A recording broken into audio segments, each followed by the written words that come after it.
This is Mavic Air 2. You may have some questions, like, So what's different? well, let's start with the larger sensor. There's a lot more pixels, 48 megapixels to be exact, which means you can do this.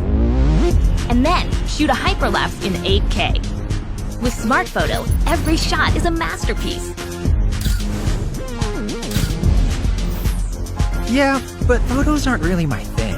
Don't worry, we've got you covered. It also does 4K 60p video. You can also slow things down. Way-do. And yes, there's HDR video. How's the flight time? It's fantastic. You're looking at up to 34 minutes in the air, a new record for the Mavic series. We've added OcuSync 2.0, so you can fly longer and see clearer.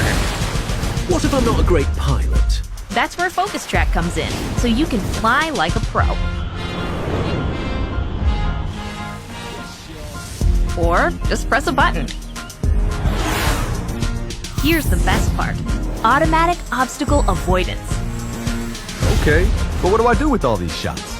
Here's an idea. Use the DJI Fly app to edit and share your moments with just a tap. So, what's different? A whole lot.